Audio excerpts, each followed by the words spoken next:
What is up, everybody? It's Tyler with Mom's Basement MMA. The Call Out King has summoned a new victim, and here she is today, Mariah Castro. Mariah, thank you so much for answering my call out. And how are things going for you in the Garden State today? First, thank you for calling me out, for having me on the show. I appreciate it. And things are going pretty good. It's, it's training, training, training. I would have had a fight next week, but my opponent actually had to pull out. I think it was like a COVID thing. All of these cards, it seems, at all levels are getting freaking decimated because of Rona and false positives and all that other stuff. And I definitely want to ask you about that. But before we do, I wanted to first talk a little bit about you. So you are training out of Carcinella MMA in Clifton, New Jersey. You've been there for a few years now. And I have to ask, how do nicknames work in your gym? Because you don't have one, and I got to know, what is the I science? knew that was going to come up. Well, you know me, and you know I like to talk about this, and I have two suggestions for you too, by the way, and I'll tell you Okay, them. I'm willing to hear them. Okay. But I want to first hear about, how do nicknames work in your gym? You know, it's not that they work any sort of way. I just personally felt like a nickname is something that you just earn after something significant that happens in a fight, or I don't know, some like maybe you have a move. There just has to be some significance to it. And I just feel like I didn't earn a nickname yet. Like I don't know. My name, I don't know, does it work? Oh, it certainly works. I'll tell you, I got two of them right now, and they're very fitting. Do you want to hear the best one first or the second best one first? Second best. I got Clifton Cannon. The alliteration, that I think that's pretty sweet, and with your striking and stuff, I think that's pretty cool. This is the better one though, and it came to me when I was washing my truck today, so it just came to me. The Garden State Gangsta. Garden State Gangster. Oh wow. So those are two solid ones. Flip a coin. I don't think you can go wrong with one or the other. You gotta have a nickname. Have to. Those are the rules. Everybody keeps saying that too. And I'm like, in the back of my mind, I'm like, is it weird that I don't have one? Like, Yes. Well, I mean, like Nate Diaz, and you're like expecting something, and there's nothing, and it's just kind of like, oh, I don't know. okay. Maybe it's powerful. Maybe it makes a statement, you know? Hmm. What your nickname could be? No nickname. No name. No name. Yeah, why not? So, can you talk a little bit about your gym in particular? Like, what kind of what is that experience like? And me being an outsider, like if I walked in there and I saw you training with your teammates, rolling with your coaches, striking with them, like what is that experience like? Are there any other? So it's a two-part question. What's that experience like? And are there any other girls in your gym that you can train with? My gym, like, we're like a family, to be honest. It's a smaller group of fighters. So it's more intimate. We joke around a lot, but when we're training, like, we're training, it's serious. And my coach is the same way. He's super, super cool. But when it comes to training, like, he's business, which is fine. We like to keep it disciplined. We equally, do everything there. I do jujitsu 4 or 5 days a week in the gi, no gi. We do boxing classes, MMA classes.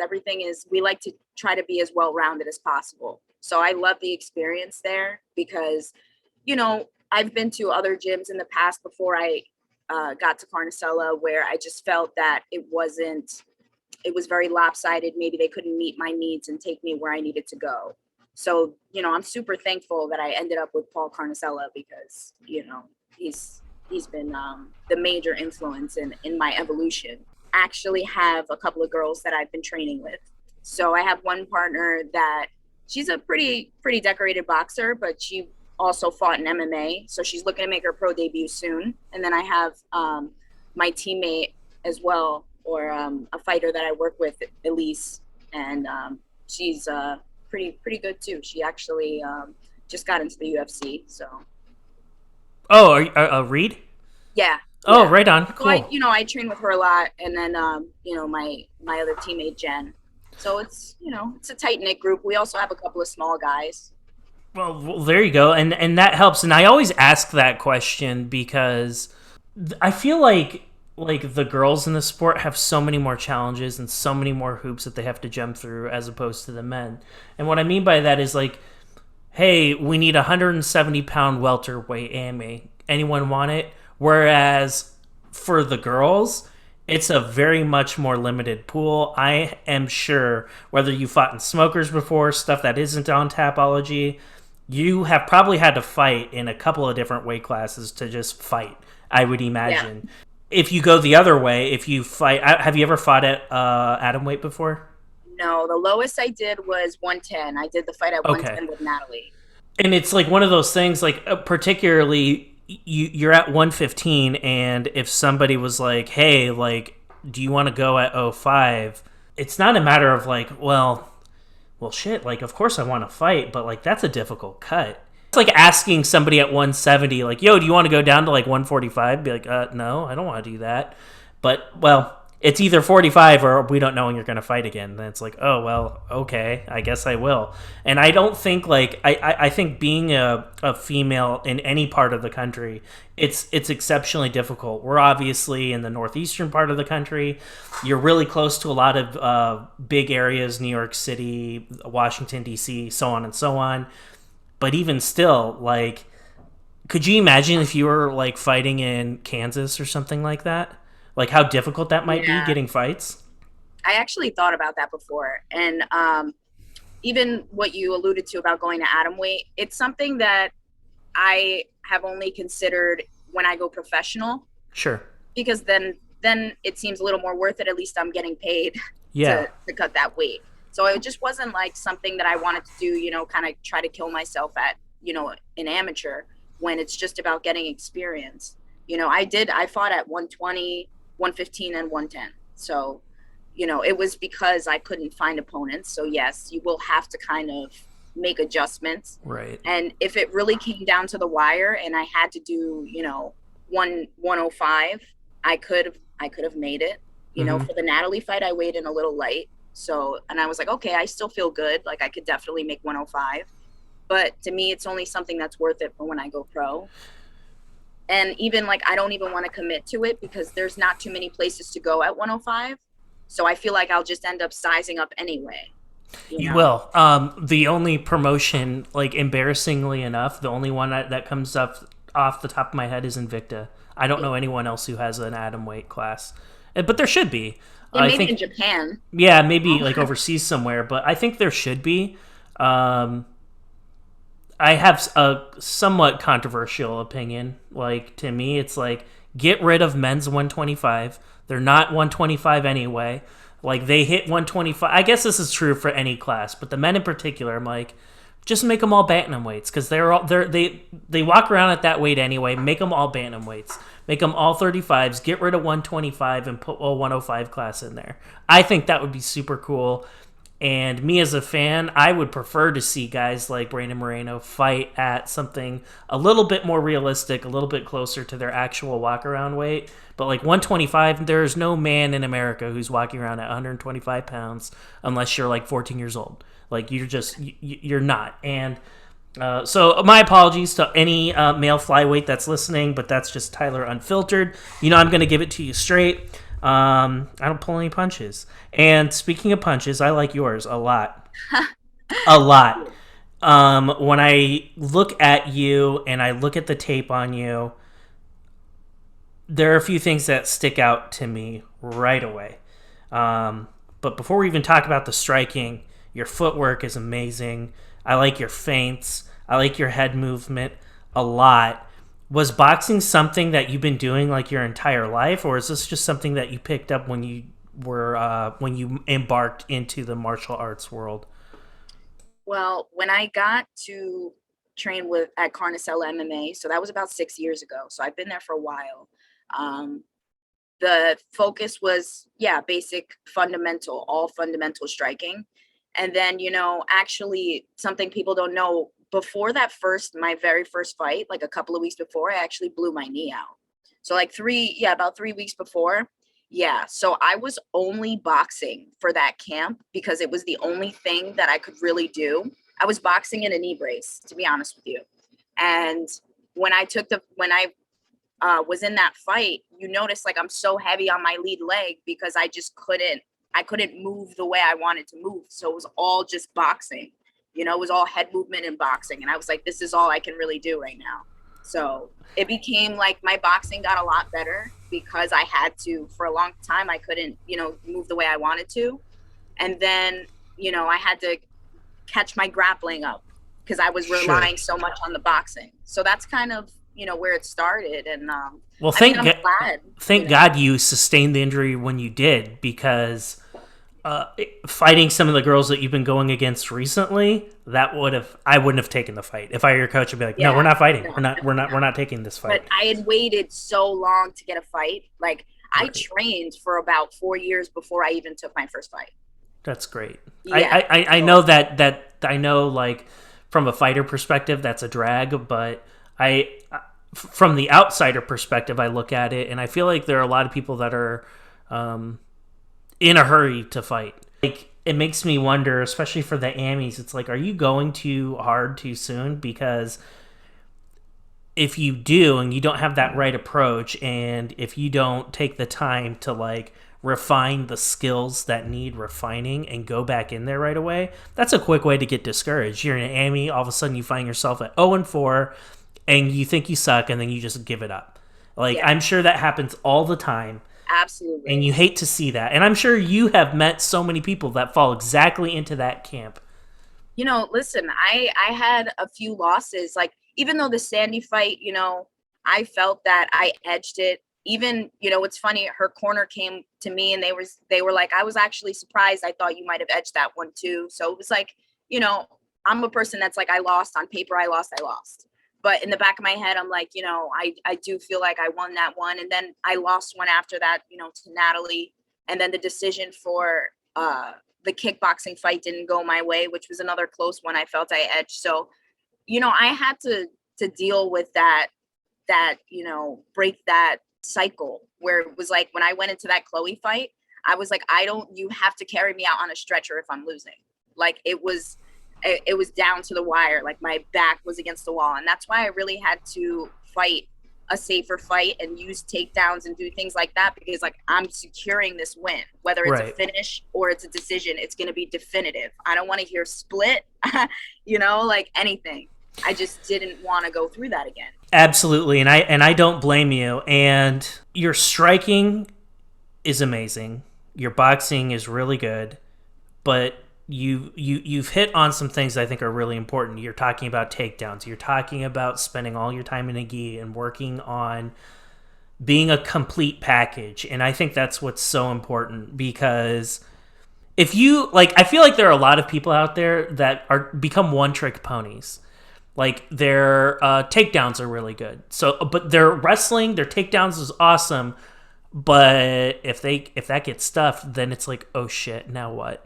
Yeah. Or I only do boxing. Okay, well, guess what? You're fighting against a kickboxer that's way bigger than you, and they're managing the distance away, and they're not letting you in to box them. Then what are you going to do? Like, everyone has weakness, and it's going to show up. The more important fights that you have, that weakness eventually is going to show up, and it's just a matter of, like, going back, because, like, your weakness, I'm saying it from a relative sense. Yeah. As you advance in the sport, like, everyone's a freaking gangster. Like, in the UFC, Bellator, there aren't any scrubs. And I don't care what their record says. If they suck, they wouldn't be there. You fought a girl named Chloe Mannon. And like I said before, her record isn't great. So according to Tapology, she's 0-4, including your fight. Wow.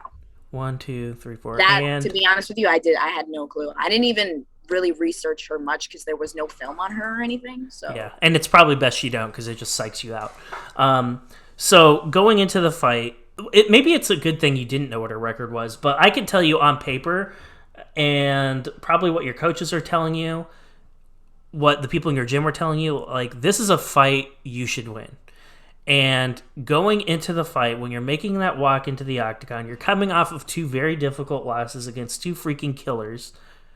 Do you feel a lot of pressure on your shoulders at that point? I think leading up to the fight, there was definitely like, oh shit, like there's no way I can lose this one. Like I absolutely have to win this one, like decisively, in a dominant fashion, whatever.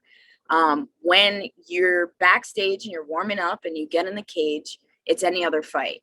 But during the fight, like I said, in that first round, there was a lot of expenditure because I threw like 60 ground and pound strikes like a wild woman. And as I'm throwing these strikes, I'm thinking like, I'm going to gas myself out. But, I did get tired. I didn't have like a dump, but that's why I started using, the takedowns more, because I was like, I can't my body language can't look like I'm tired. I can't have anything indicate that I'm not 1,000% Sure. dominating the fight. Do you know what I mean? Yeah. So there were things in my mind, I got a really bad eye poke in the fight, and obviously the ref asks you, can you see? You say yes. But my eye was like filled with blood and it was like kind of blurry. And so in the back of my mind, I'm thinking about my eye. I'm rubbing my eye out. I'm like, there's things going on in my mind, but I'm chasing these takedowns because I'm like, I'm just going to ground and pound you and just, whatever it is, because I just had to win that, whether I'm tired, whether I can't see or whatever. It was just, like I told you, if I was losing, it was because I was unconscious. Like, if that's not Garden State Gangster, I don't know what is. I'm just saying. I want to kind of like shift gears a little bit. I want to talk about the first couple girls that you go up against. So you made your AMI debut in May of 2019, and you fight two girls, Nell Dybel and Kristen Layton. And having watched both of those bouts, with all due respect to those ladies, hey, I respect anybody who's willing to get into a cage fighting anybody, even more so if they're fighting somebody like you. They just looked like hobbyists, honestly, like they were doing it for fun, and that's wonderful, and that's to be commended.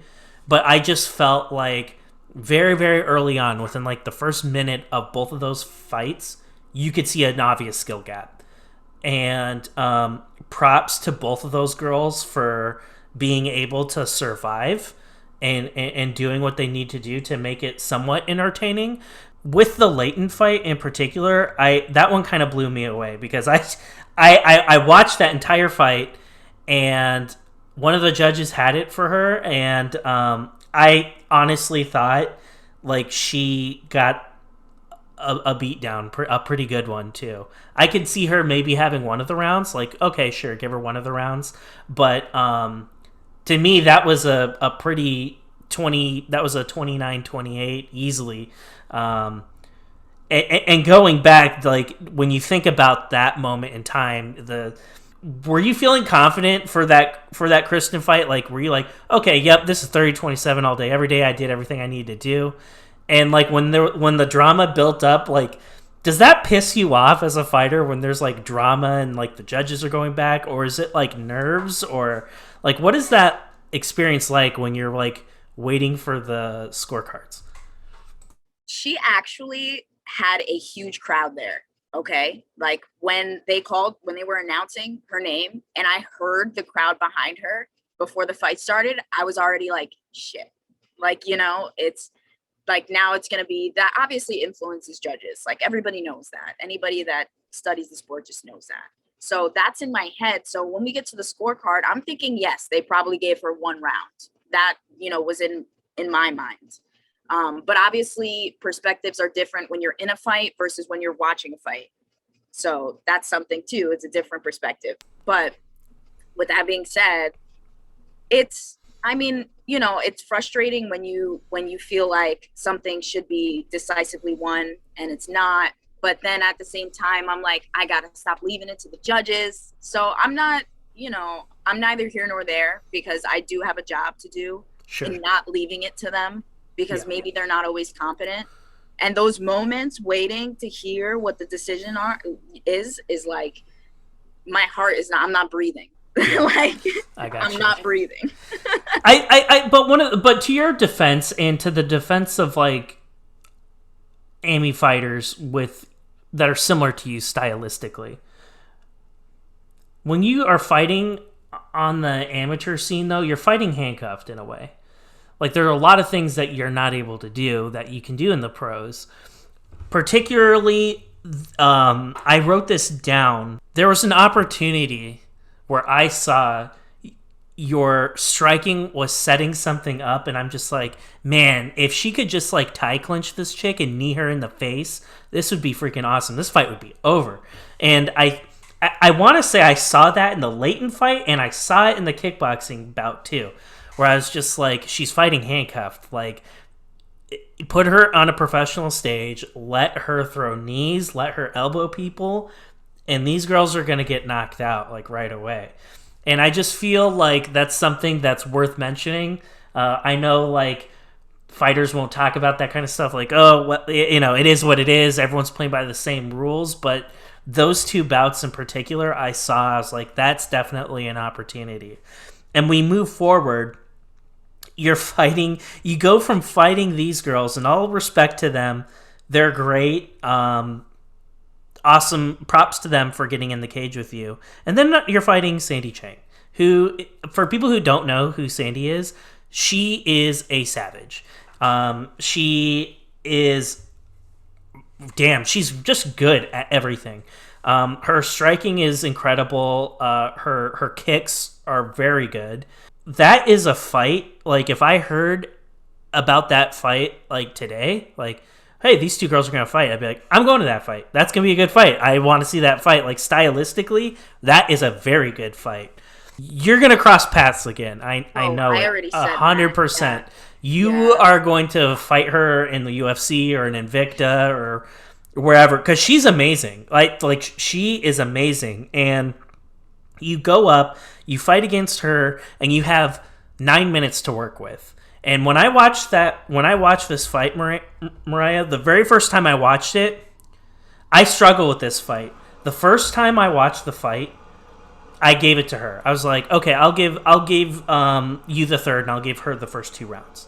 I watched the fight like 3 more times after that, because sometimes my opinion changes. Like, I'm like, okay, like let me look at this again, and let me just see if I see anything different, because sometimes I do.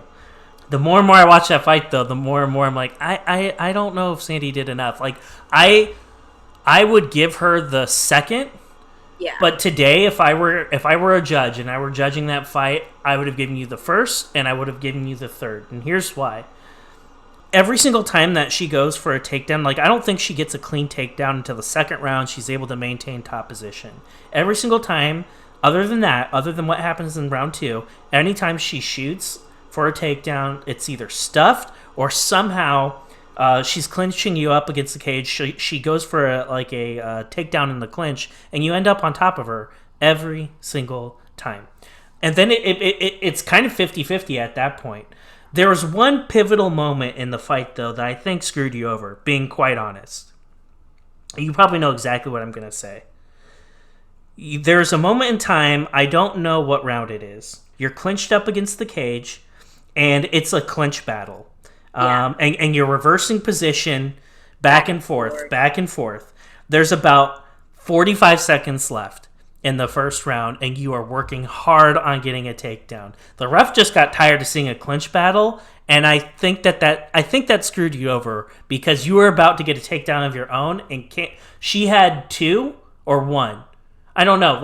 I think it was like 2 takedowns to 1, and you were about to make it 2 takedowns apiece. So it would have canceled out any sort of takedown advantage, and he broke that up. And I thought you were very, very close to getting a single leg, and I think that took some momentum. And I think that was a poor decision, in my opinion. But I won't say took away your momentum, but you were working hard for that takedown. You weren't being inactive. You were being very active, and you should have gotten the opportunity to finish that single. And that I think that was a huge error, in my opinion. I don't think that was the first round. I'm not sure which round that was. It might have been the second. I'm not sure. But because the first round I finished, I had gotten a takedown in the last second, and before I could even throw a punch, the bell, rung, and I pulled the punch, And I thought, and in my head, I was like, I need a takedown, and that'll edge this round. I knew it was a close round, that first round.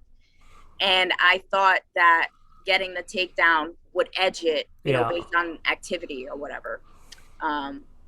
It's difficult because it's you got to kill the champ to beat the champ kind of situation when you Yeah. when you take a title fight. I know there's an edge, and I don't dispute that. It is what it is. But like you said, I do feel like a lot of these fights I felt limited, and I think that if I do have the full set of rules, it really benefits me. The longer rounds I feel like benefit me. They do, because your cardio I is turn really it up, good. like I turn it up later in the fight. You do. That's something for me that I feel like when I go 3 5 minute rounds, I'm gonna have number one more time, and then number two, I'm gonna really be able to grind it out when I need to, and kind of get these girls more tired, because like at the end of these fights, these girls are gassed, and I'm thinking, if this was a pro fight, you wouldn't have made it 15 minutes. Yeah, when you go pro, you're gonna have 2 more rounds to work with, basically. Yeah. I mean, that's it's a huge advantage because your cardio is really good. You don't get tired, which is nice to see for somebody who's so good at striking. Because oftentimes, what you'll see is with some of the strikers, at least maybe it's just in my mind, but I feel like you see a lot of these guys. They look really, really good. Like Mike Perry's a good example. He's a great boxer. He's very entertaining to watch, but I don't think his cardio, at least from what I've seen in the past, his cardio isn't really the greatest. Like he gets tired, and it's just kind of a shame because it's like, dude, if like you were able to maintain this, like you would be a really tough out. And he gets tired, and then that's that. And that's why I'm so excited for you to go pro, because it's like I think you need a little bit more time. I think your cardio is a huge advantage you haven't really been able to take full advantage of. To your point, these girls are huffing and puffing at the very end of the 9 minutes, and you're just getting started. I think that's going to be aces for you, and then especially if you can use your knees and your elbows. Jesus Christ, like that's just scary. And I look at it, and that Chheng fight, it's my favorite fight of yours. I think you showed it is. I think you were able to like really show how far you came. For like when you are fighting these other girls, Dybel, Leighton, Rohrback, I see a boxer really. I don't see a mixed martial artist. I don't. You are able to show clearly like you're not a one-trick pony, and you do that against somebody who's an amazing fighter. Sandy Chang's an amazing fighter. I'm a big fan of hers. And your clinch was very impressive. I like the takedowns. I like how you were able to you found yourself in crappy situations during that bout, but you maintained your composure and you were able to scramble. You were able to reverse position. You never panicked. You didn't get tired. At the very end of the bout, she's very close to being unconscious. She's very tired, and I knew you knew that, and you were giving her everything that you had. And I'm thinking to myself, 2 more minutes in this fight, like it's getting called. Like they're not going to let her get that punishment, and she's not going to get a second wind. Like that, it's not happening. In a pro situation, that would have been a victory for you, 100%. And it's my favorite fight. I think you're able to demonstrate everything that you needed to demonstrate to showcase how good you are. You fight Natalie Schlesinger next, just a few months later. And this fight to me, like Natalie is a gangster, totally. It was kind of a boring fight though. To me, like I looked at it and like on paper, it's like this fight is going to be freaking awesome. I would have said that. I thought the same thing. And it, like you probably could have gone out on a date. You probably could have gone to like model stuff, because like you didn't really sustain any damage. It didn't look like you sustained any damage during that fight. You were taken down. She maintained top control, but I just didn't feel like she beat you up really. She maintained position on you, but like if you told me like, yeah, I was in a cage fight with Natalie for 3 rounds, I wouldn't have believed that after that fight. You look completely fine. Was that like when you were at that venue at CFFC, it's a big promotion, you're fighting a tough girl, the fight goes that way. Like what are your thoughts at the end of that fight? Man, I had fun, regardless, because I got to be on CFFC stage. It's a big cage, like you said. They put on an awesome show. The production is, lovely. And, you know, we didn't leave. What's funny is like the cage is so big, but we didn't leave that little black circle in the cage because we're used to these small AMI cages. So I thought that that was, something intimidating as well. Like the cage was huge, but it was, I didn't think her game plan was to take me down. I thought that she was gonna sprawl and brawl, and that's what I wanted to do. I wanted to strike because I felt like I could outstrike her. That's fine. And then, sometimes I got overzealous and overextended. And I paid the price for that with the takedowns. And it was just like a little frustrating because it's not like there was any ground and pound. And I just felt like it was stalling. And in a pro fight, are they going to stand that up? Or what are they going to do? Are they going to warn you? Is there something because I felt like it was just too much inactivity, you know? I don't disagree. It's tough to disagree with you. I don't mind when fights turn into ground fights. I love ground fights. I Yeah, totally do. absolutely. But if she passed your guard, it wouldn't have been for long. Like most of that fight, she was in Didn't. your full guard. She didn't need, the furthest she got was half guard briefly, but she Yeah, wasn't trying to pass though. right. That was my thing. It's like, try to move, try to pass, hit Yeah, me, you advanced know? position or get up. Yeah, give me something because like the moment that I got like a little bit of space, I went for the armbar attempt. Yep. She Yep. was doing a really good job at keeping pressure and not giving me space, following my hips. She knew what I wanted to do. She knew I was trying to go armbar, triangle, whatever. Mm-hmm. Kimura if it was there, anything Sure. from my back. So she definitely kept pressure, but in keeping that pressure, she was unable to mount offense, and that's kind of what it was. So I'll tell you this. So let's pretend I'm gonna put myself. I'm gonna pretend I'm a coach, and I'm coaching a fighter that's gonna fight you. I would look at that tape and I'd be like, "This is what we're doing." I was like, "We are not standing with this girl. Like, it ain't happening. I don't care how good you think you are at boxing or kickboxing. We're not doing that." So, pardon my French, but like, do you kind of expect to get grapple fucked? Like, moving forward? Like, is that something you and your coaches talk about? Like, now that tape's out there, or is that something you don't really think all that much about? Um, Yeah, I mean, we talked about it briefly, but we knew, and I knew what mistakes I made, when I made them. I knew that I was overextending. As I was overextending, I already saw, I saw the level change and I was like, shit, it's too late. I don't have my hips behind me because I overextended. It is something that like, okay, I see from another coach's perspective, yes, you would take me down. You would try to take me down. However, since that fight, I started working so much wrestling that now I feel like I'm pretty even with my grappling and my striking, and I'm just, leveling them up together. I'm Well, starting to piece it together. That was something that was difficult, putting it all together, like being an MMA fighter, level changing, feigning, everything, putting it all together, kicks, I you think know. it was just one of those fights where it was one of those things. Props to Natalie; she's an amazing fighter, just like Sandy is. I think it was just kind of one of those like weird one-off fights that would look very, very different if you ever run it back with her. Yeah.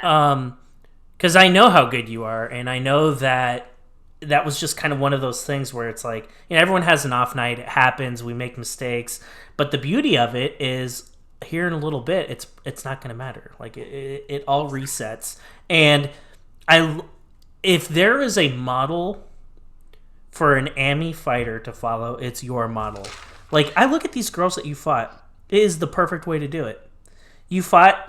I'm again. You know what? I'm just gonna say it. You fought some like hobbyist, lower level girls to start off with, but a lot of people pad their AMI record by just staying with people at the bottom of the poll.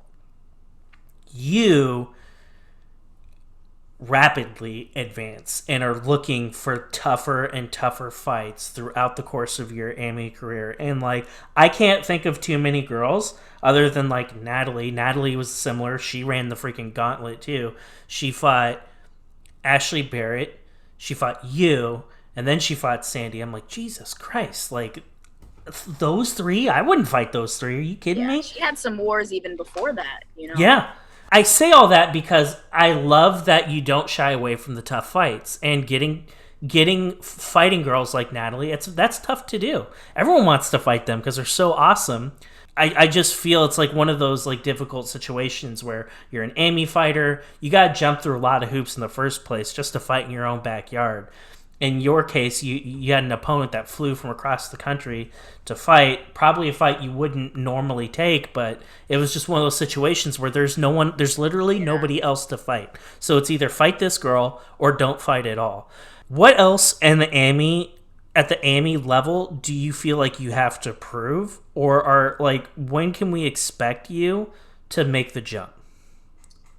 Um, I don't know if I'm just proving something as an amateur. Mm-hmm. There's two things that, you know, are really important to me is that I show my potential and I show evolution. That those are the two important things to me. I don't want to, you know, keep looking like the same fighter.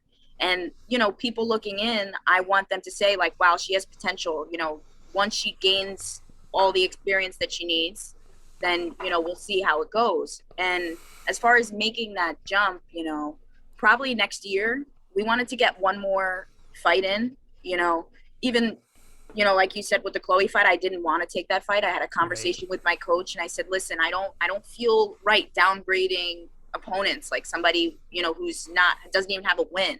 Right. And he was like, listen, you know, I understand how you feel. I was like, I don't want you to feel like you're babying me because I'm on a losing streak if that's what's happening. You know, like Yeah. I didn't want that at all. And I had like, you know, I had to have a tough conversation with myself and say, listen, it's her or nobody. And Mm-hmm. that's really what that was. And for me, I'm just like, as an amateur, I just want to get as much experience as possible. I want to be in deep waters there. I don't want to go pro and then my first time in deep waters is there where it counts, Right. you know?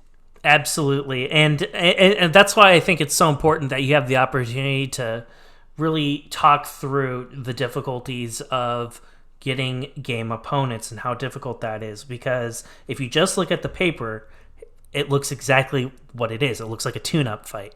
But again, you're on the AMI scene and you don't always have the luxury of picking and choosing the people you want to fight. That's just the hard reality of it. And I wanted to ask you, I ask all the AMI fighters this because for people who don't know, if you're relatively new to the sport, AMI fighters do not get paid. They are on their own for blood work. They're on their own for paying all the costs associated with going through their gym. They have travel expenses if they have to fly, if they have to rent a car or whatever to drive somewhere. Like they pay for all of that on their own. The promotion doesn't help them. Best case scenario, you get a little commission off the tickets you sell, and that might pay for like your blood work and or whatever else, whatever other stupid things you had to pay for in order to fight. So, like, how the hell do you do this? Because I'm sure you're probably working full time. You might be in school. You might be doing both. Like, how do you manage your schedule, and like, how are you doing this? Well, I actually graduated back in 2019, but at that time it was hectic. I was working full time, going to school full time, and I was fighting. So that was hectic, and you know, but it's something like if you really want to do it, you'll do it, and that's what I was taught. That's what I believe. That's kind of like the feel at my gym. It's like if you want to be here, you'll be here. If you want to make it happen, you'll make it happen. And that's just a zero excuses kind of thing. And you know, sometimes it gets hard to juggle like with the medicals and everything. The good part about like New York is that your medical is good for a year. Yeah. So New Jersey gives you, I think, like 45 or 60 days on a medical, you know? So that's why it's important to stay active so that Yeah. you can get more than one use out of your medical, you know? And PA is somewhere in the middle, you know, not too long, not too short. I don't quite remember, but that's why I don't really fight in New Jersey, especially fighting advanced rules, the medicals that they require are pro level medicals. And I'm not going to, who's going to pay for pro level medicals for an amateur fight, even though it's advanced rules? Right. So the commission, is another factor for me that kind of limits, where I go as well. We try to say like, maybe we'll just only do New Jersey for pro when it's worth it to get the pro meds, because Right. those things, they stack up. They are expensive exams, Sure. you know. So Well, I would just like to see you have that opportunity. Like, money aside, like, yeah, the money's important. Like, I'm not delusional. I know what some of these pro purses are, and they're modest, yeah, but you're yeah. putting in all the work, and I just don't think people who don't fight, people that aren't in that lifestyle, oftentimes they just don't really know the sacrifice that this entails. And for you to get closer to break even territory, I think would be nice. I think that would probably Oh, take a lot absolutely. of pressure off of you and really kind of like give you more opportunities, because at that pro level, I still think it's going to be hard for you to get fights. I think it's hard for any girl to get fights, but it's a broader pool. And if a promotion in Florida, for example, were like, "Hey, Exactly. listen, we like you. We got your travel. Don't worry about it, and we'll put you up. Don't worry about it. Show up. We'll put you on a 1-on-1." Well, that sounds good to me. Let's do it. Like, why Yeah. not? I mean, that sounds a hell of a lot better than when you're on your own on the AMI scene. You're just kind of like limited to like what you can do, unless you got that Jay-Z money. Well, I'll be honest with you. The promotions that I did fight for, they took care of us. Like Oh, that's good. they paid for our rooms, because like we're out of state, so Sure. they're understanding that it's a day before weigh-in. Are we gonna make this trip twice or no? Yeah. So we would want to stay the night, and even for Art of War, the promoter there got us 2 nights. So the night of the fight, I could have stayed as well. You know, so I felt like these promotions did take care of us as much as possible, as far as like, I'm an amateur. I'm not really traveling. Yeah. So it's not like, oh, they bought me a flight and this, that, and the third, but they made the accommodations. Like I had my own room. My coach had his own room. My other teammate had his own room, out of respect, separating the woman from, Yeah. Yeah. and, I just felt like the accommodations were there. They produced opponents. That's number one, because it's who has the body. Like at the end of the Right. day, I love to say all these things about these promotions, and because they've been really good to me, but I just have to go. I'm limited. I have to go wherever the body is. So if it is Florida, and we've talked about going to Florida potentially, then it's Florida. Right. Wherever I have to go is, where I got. Well, I'm happy that some of your experiences have been what they have been, because that's not the case for a lot of Right. with some of the other fighters I speak with. I've heard some jank shit, and I'm just like, you have got to be kidding me. And they're like, Yeah. no, man. I'm like, that is horrific. But I'm glad. And Yeah. I've heard a little bit about Art of War. I had Drew Dixon on not that long ago, and I know you two fought on the same card. He's a super cool guy. But I'm glad that that promotion took care of you. And flex fights as well. Flex fights also got us a room and That's long good. and everything. Yeah. Come on, promoters. Like, They're get, stepping, I like to say they're stepping it up around here. good. They are. They're trying. Good, good. Well, some don't, and that's Yeah. why the people A that lot don't. are a lot that promotions like that in your area that are doing the right thing, that are treating fighters the way they should be treated. Good for them. We don't. We only hear about shitty things 9 times out of 10. We don't hear about when things are going good or when people are doing the right thing. That Yeah. never makes the news. That's never No. interesting, Yeah. right? So hey, props to them for treating you right. And I want to treat you right. I want to give you the opportunity to shout out whoever needs shouting out, whether it be anyone in your gym, any of your sponsors, anything like that. Okay, so first I'm gonna shout out my coach Paul Carnicella and my team Carnicella MMA. Um, and then I want to shout out. I have the T-shirt on. If you see that, my physical therapist, Durante Physical Therapy. They're a pair of brothers, but they take care of me, during, before, after fights. Also, I have a chiropractor, Soretto Sports Chiropractic. I like to shout him out as well. And then, of course, my training partners, Jen, Elise, and Eric. Right on. And before I show your buttery clips at the very end of all this, I for the people who've never seen you fight before, like what are some of the things that you want them to know about you?